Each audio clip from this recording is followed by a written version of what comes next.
Hello to all, welcome on the Watches TV, welcome at the Watches Club here in Geneva. And we are only one day away from the first main watchmaking related event of the year, if we can say so, the Geneva Watch Days, regrouping approximately 15 brands.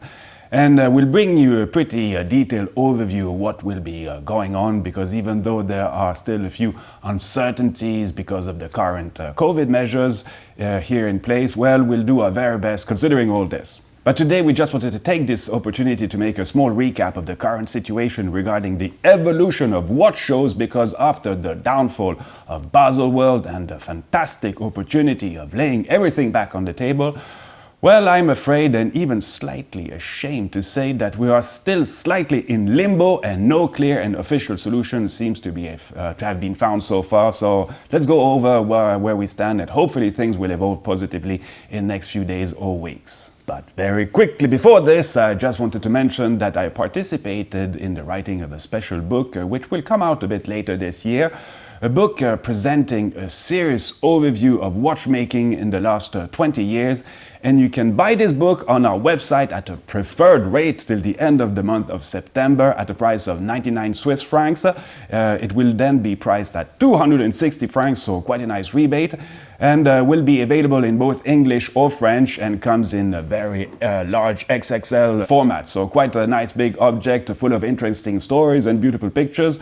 And you'll find the link below in the description for full info on our website. But let's now come back on the subject of the day, and to be totally fair, and even before the current crisis, well, all trade shows of almost every industry have been facing serious difficulties.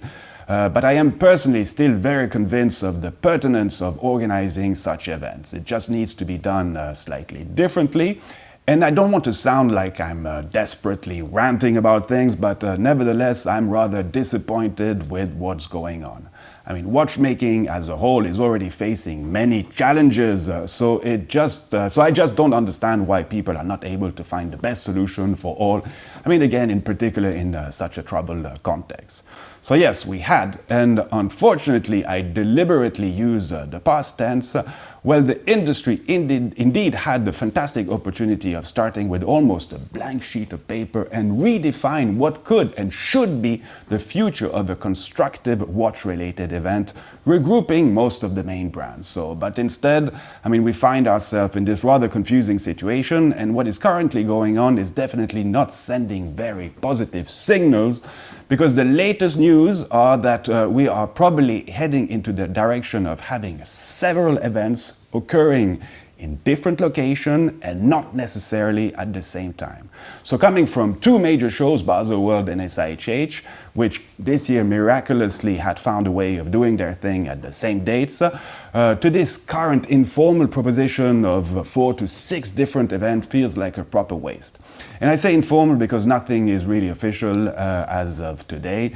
It's just by listening what people are saying here and there, and some interesting sources that I'm sharing with you today. So nothing confirmed, but you see what I mean. So imagine that at Baselworld some 10 years ago you would find almost 2,500 exhibitors, not only watch brands of course, but in a matter of a few years, well, this number fell to 500, so quite brutal.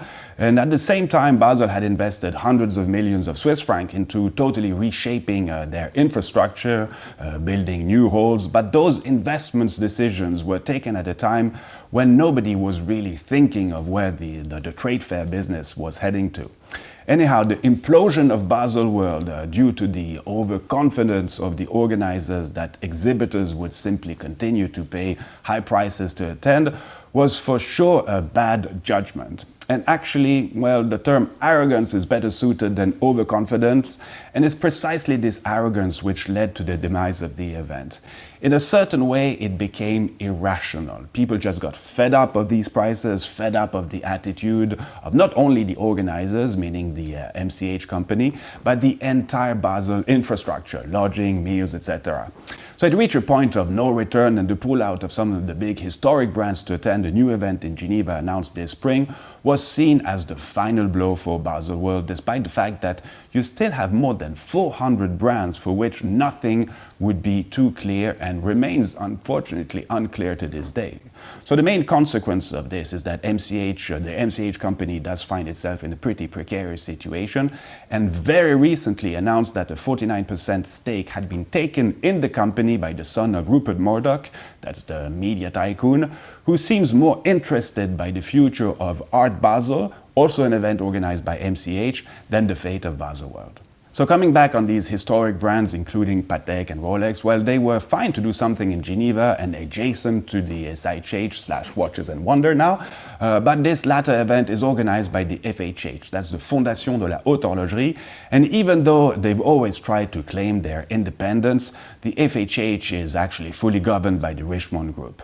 Well, it turns out that the FHH had managed to secure an exclusivity deal with the exhibition hall here in Geneva so that no other watch-related event could occur in these facilities. Okay, this didn't make things easy, but the hardest part is that this FHH is mainly financed by organizing this Watches and Wonder event, and this is probably where things got really complicated. At one point, the FHH believed that these brands would be very happy to benefit from the organization provided by this FHH and fall under their umbrella, but that was never the case. They were simply happy, these brands, they were simply happy to do something during the same dates, at the same location, and basically that was it. Obviously there would be a few synergies, but the operating model of both events is radically different. Whereas Watches and Wonder is a B2B event where people are invited, meaning that everything is paid for them, flights, lodging, etc.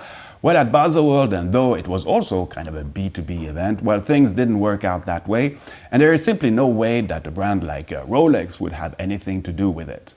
Anyhow, it looks like they've finally found some kind of agreement, at least in terms of date, but nothing official again. And a lot of politics is involved behind this, to the point that the historical director of the FHH, Madame Fabienne Lupeau, was removed from her position, and the actual mission of the FHH is now slightly in jeopardy. I wouldn't be too surprised if we heard some serious reshuffling being done in the next few weeks. But quickly coming back at MCH, you have to take into consideration that the main shareholders were, at least at the time, the public state of Basel and Zurich, and this led them to come back with a concept that no one really understood of maintaining an event in Basel, which will now be called Our Universe. This would be a physical event, but with some kind of round-the-year digital platform for brands. But personally, and even if they propose very attractive prices, well, I seriously don't see who will want to go back there. Sometimes, you have to know when to call it quit, but their perseverance seems really like wishful thinking to me, and unfortunately diluting needed efforts. But regardless of this, well, it still means that you have hundreds of brands that today really don't know what will happen, which option to take, and as weeks and months are going by so quickly, well, these guys need to organize what will happen next year, prepare budgets and so forth. So there are a few initiatives that have been exposed. Some are even wanting to do stuff earlier in the year than the month of April, when this Geneva event will occur. But in terms of location, we hear about things happening in Lausanne, that's just about 60 kilometers from Geneva, or even elsewhere in Switzerland. So to make it short, well, it's still a mess. It looks like we are going for some totally unnecessary redundancies instead of regrouping forces, which, by the way, doesn't mean that it all has to fall under the same magical roof. So if I close my eyes and fantasize on the idea that we could have all the main players of the industry in one location, it would not only make our lives much easier, but it would more importantly send a strong signal of unity, something that we could physically enjoy, hopping from one brand to the other, having our watch friends from all over the world coming for what would be kind of a pure moment of watchmaking delight. Anyhow, the circus continues. I really hope we'll be able to soon share positive information. And in the meantime, well, we'll see how this Geneva Watch Days will be like. I know it's difficult to make too many predictions, but I just hope the best for our little beloved industry.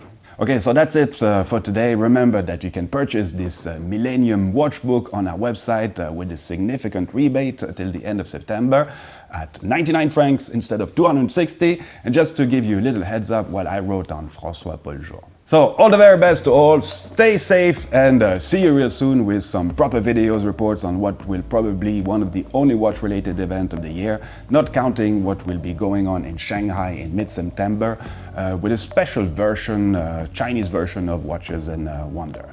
So see you real soon. Viva watchmaking despite all this mess, and take care.